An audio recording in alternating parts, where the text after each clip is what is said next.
Is home a place that you can name? Is it La Coruña in Galicia, where they serve the octopus that you ate as a child? Is it Dresden, because there you feel that you can connect to the people, that they actually call you back and want to meet you and be with you, even when you're sick, and they don't want only the good sides of the relationship. They are also okay to share these ugly moments where you feel vulnerable and you just need someone to be next to you, and it actually feels kind of good to go through all these states that are not always nice and pretty. Is it the forests near Paris that you escaped to when you needed to find yourself again? Or is home not related to any national borders anymore? Are we asking the right questions? Falk asked us to describe the place where we come from, but for many of the people in this group, home is not related to a physical space any longer. Can home be the suitcase that you are traveling with? The memories that you carry on with you? Can home be the language in which you can fully express yourself without feeling stupid or ashamed of your accent? Can home be the values that you stand for? The community that accepts you? Your family? Your friends? Is home a place where we can connect, where we feel that we belong? Is home where we choose to be? Because, of course, we are very privileged to choose our home, but on the other hand, you have all these refugees who are also moving around, and the big difference here is choice. Where do I belong? Who do I refer to when I talk of I? Who am I? To whom or to what does this I belong?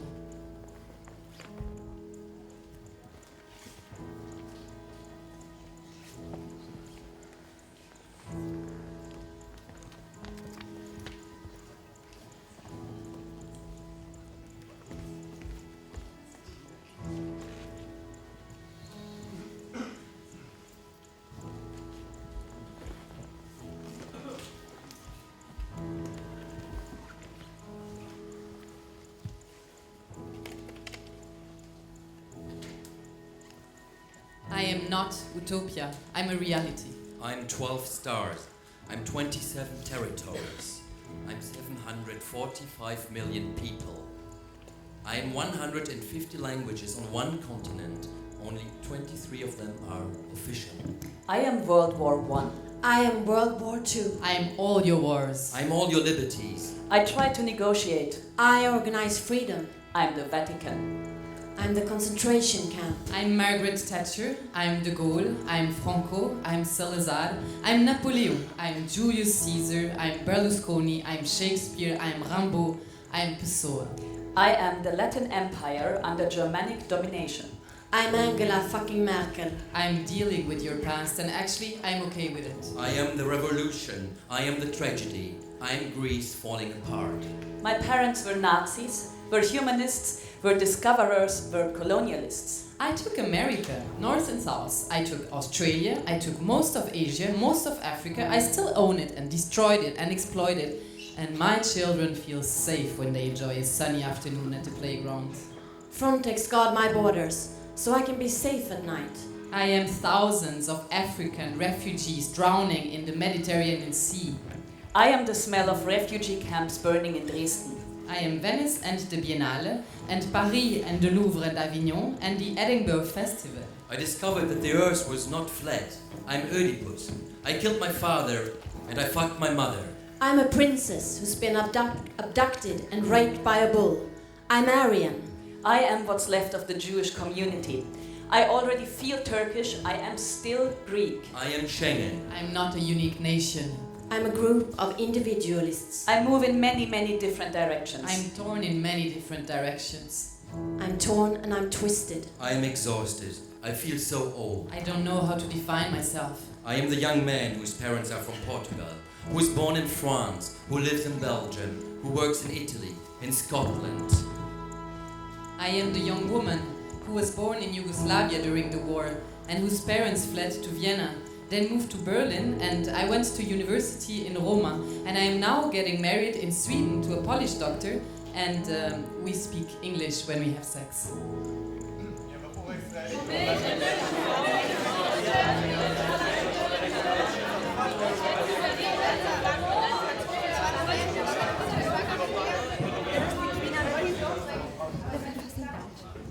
When I was 5 years old, my mother took me to the doctor because she thought my voice was too dark to be a little girl's.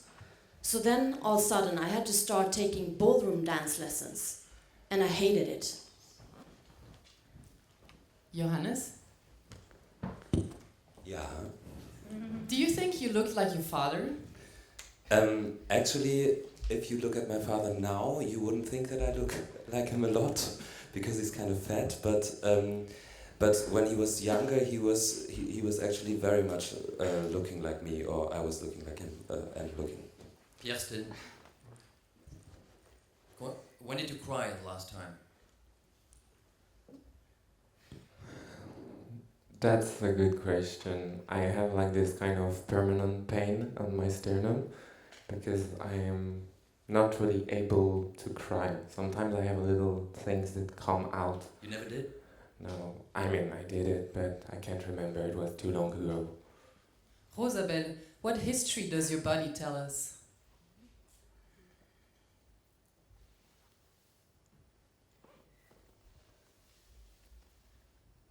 Massimo, do you come from a religious family? Did, for example, the Vatican play an important role in your life?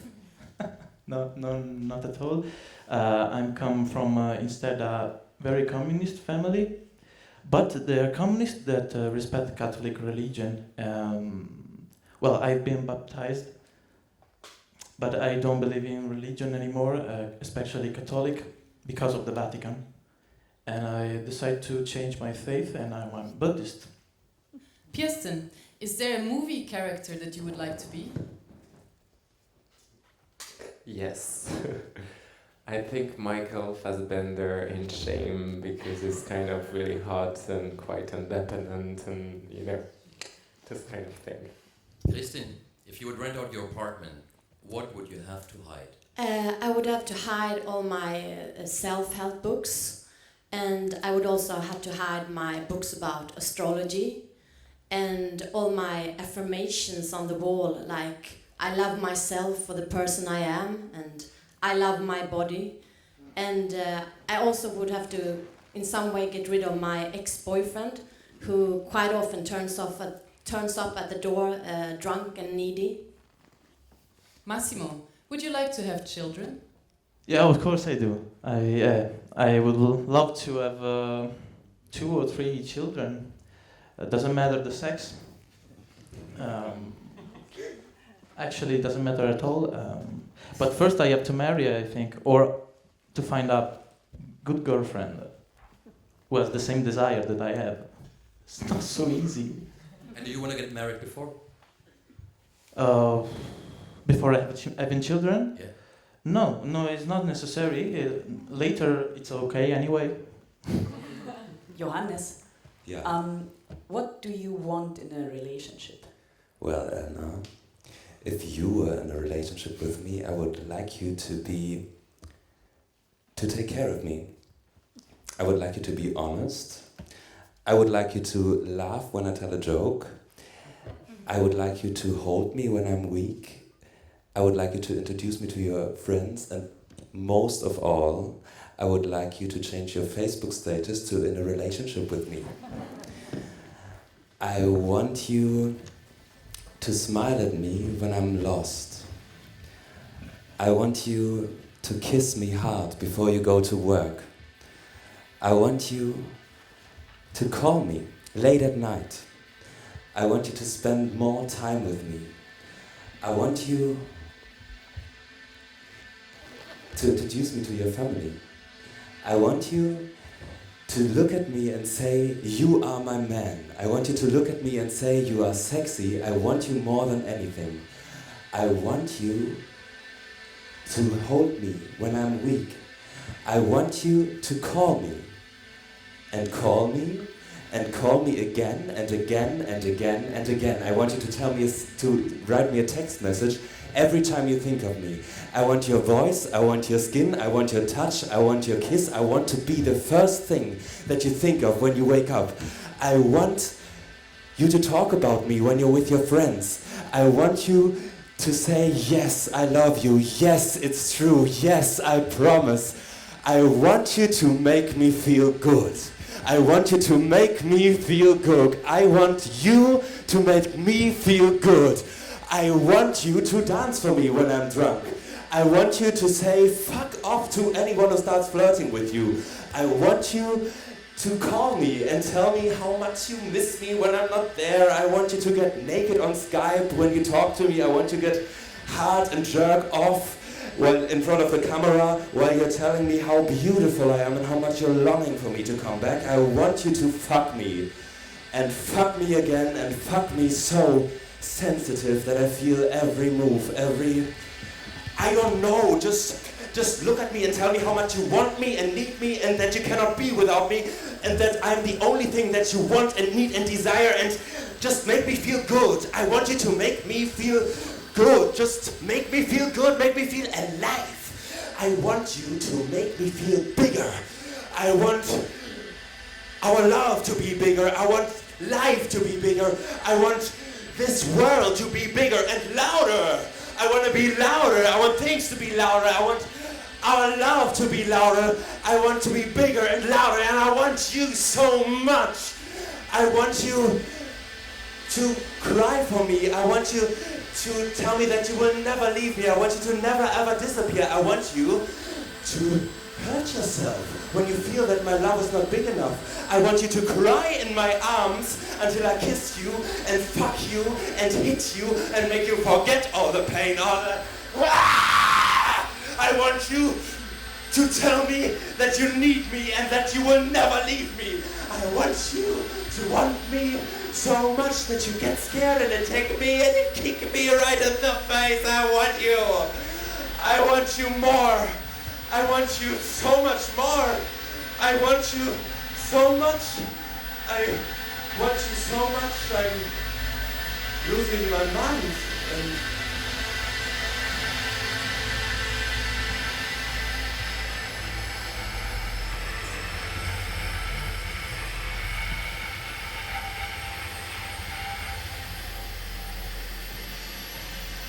I'm never enough.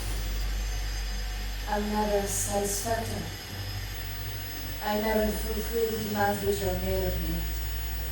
I never really achieve what is expected of me. There is always this dissatisfaction, this feeling of not having managed it again, of giving everything and still never achieving what I hoped for myself. There is always more. There's more possible. There's more there. You can do it. You are going to do it. And that, and it's all too much. It's all too much. È tutto troppo. È tutto troppo. Ti prego, stringimi forte. Stringimi forte. Stringimi forte. Non lasciarmi. Non lasciarmi. Non lasciarmi. Stringimi forte. Stringimi forte. Stai con me. Ti prego. Ti prego. Non lasciarmi.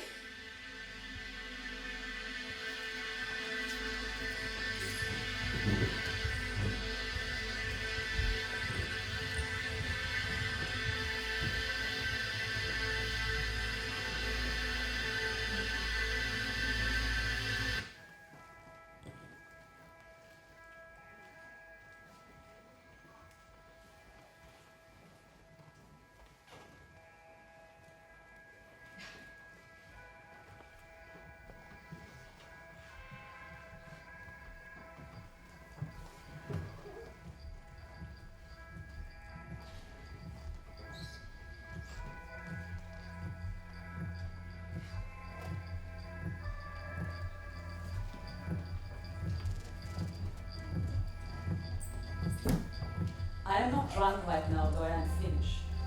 My body is not very strong, but it can endure a lot. I am not able to get lost even at the strangest and most complicated places. I am not changing my partnership every time I fall in love. I don't have a plan B and I didn't have a plan A. I'm not patriotic, although I think it could have been much easier if I were. Sometimes I think twice before saying that I come from Israel. I used to say that I come from Greece when I didn't want to say that I come from Israel, but I think that now it's not a better idea either. I am Jewish, but I don't even know what it means. I hate my parents for not leaving me the choice if I want to be circumcised or not. Mon père est complètement homophobe et quand j'étais adolescente, il n'arrêtait pas de me dire qu'il trouvait ma meilleure amie super jolie et qu'il avait envie de la baiser. Je trouvais ça vraiment dégueulasse. Moi j'avais envie de la baiser en fait. Moi j'avais le droit d'avoir envie de la baiser et pas lui. J'ai vu ma mère souvent se faire baiser dans la cuisine, dans le salon et j'avais environ 4 ans et je savais pas ce que c'était, je comprenais pas, ces hommes étaient super violents et j'avais juste envie de les tuer. I am not a daughter. I don't see my mother since many years, at least 10. I'm not pregnant. I'd love to have many children with many different people. I am not fit enough. I am not young enough. I'm not handsome enough. My dick is not long enough. I'm not creative enough. I don't feel enough. Maybe I'm just not drunk enough. I don't know when all this categorizing of people started again. I mean, when we started to judge people because they were gay or foreigners, strangers, because they were women, men, because they have children or they don't have children, I don't get it. Je ne suis pas Frodon Saké, même si j'ai des cheveux bouclés et des grands pieds, et même si je suis parfois fasciné par le mal. Je ne suis pas Starsky de Starsky et Hutch, même si j'adorerais avoir un compagnon avec une grosse moustache blonde. Je ne suis pas très bien éduqué, je ne te caresse pas dans le sens du poil, je ne te sers pas la soupe et je t'emmerde. I'm not an artist, I just wanna fuck. And I don't come from Gotham City or Metropolis. It means I'm not Batman or Robin. I'm from Sweden. But I'm from Sweden, but I'm not shy or mysterious. I don't want you to like your ex-girlfriend's picture on Facebook. I want you to be obsessed with me. I am not a nation. I am not a religion. I am not an ideology. I am not a culture. I am not a language. I'm not a racist, although I come from Dresden. I'm not cold. I don't hate. I'm not afraid to be alone. I'm not afraid of dying. I'm not afraid of you. I am not invisible. I am not a patriotic European demonstrating against the Islamization of the Occident. I am not really blonde according to Scandinavian standards. I am not strong.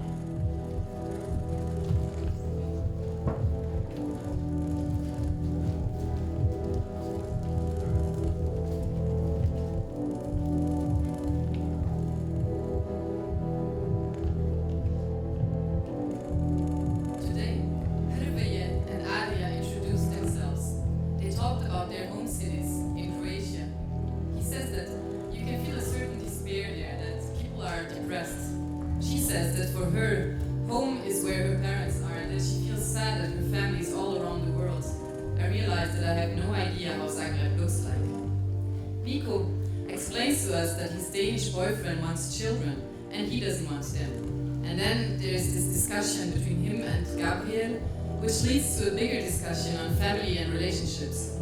Christine says, me and my boyfriend, we could never live together. It would be World War every day, like in a drama from Lars Norén. Falk talks about the sociologist Sherry Turkle and about the concept of being alone together. We are together and alone at the same time, always connected with people that are not physically present and unable to connect with the people that are physically around us. Someone said that he feels disconnected all the time and that he's actually afraid of what's going to happen to us in the future. Niels says that this is also why groups like the Patriotic Europeans Against the Islamization of the Occident, PEGIDA, are becoming stronger. And this is happening everywhere in Europe. They profit from the fact that there is this emotional crisis and that so many people feel as if they don't belong anymore. Falk asks Gabriel if he's planning on becoming a father. Gabriel looks down to the floor and after some time he says yes, without adding any explanation. And since Gabriel is known to be gay, Falk then assumes that it is going to be a complex family system that involves more than two persons for conceiving or even parenting. Falk is actually right. Gabriel, his boyfriend Luca, and I, we are planning to write this very personal, non-fictional story about family. It's a family story, but sex doesn't play such an important part in it. I mean, it's not that sex doesn't play an important part in general in our lives. It is just that it is going to be a family story that people can relate to regardless of their sexual orientation.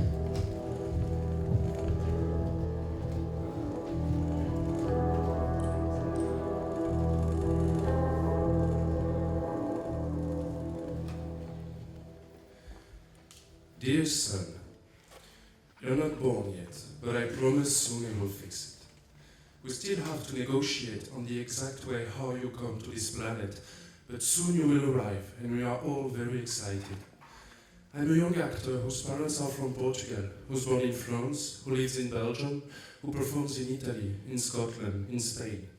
And I'm bringing you to this world with an Italian-Slovenian performer and a Belgian-German-Swiss writer-director. I'm writing to you in English because I don't know if you will speak French or Portuguese or Italian or German. Yeah, Dad is planning for you such a complicated family. You will love it. I'm in Venice. The city is very beautiful, but in a few years it will all be underwater because of the climate change. Yeah, we fucked up the climate, sorry. So maybe a lot of Europe will be gone by the time you are 25. So you better hurry up so you can see most of it before it's all gone. My parents never talked about politics, about art, about music, about sex, about identity, about gender, about love, about religion, about how to deal with loneliness, with fear, with society, with myself. But the world is changing really fast here right now. You will have to deal with it. Yeah, Daddy and his friends are planning such a complex world for you, and we all hope that you will love it.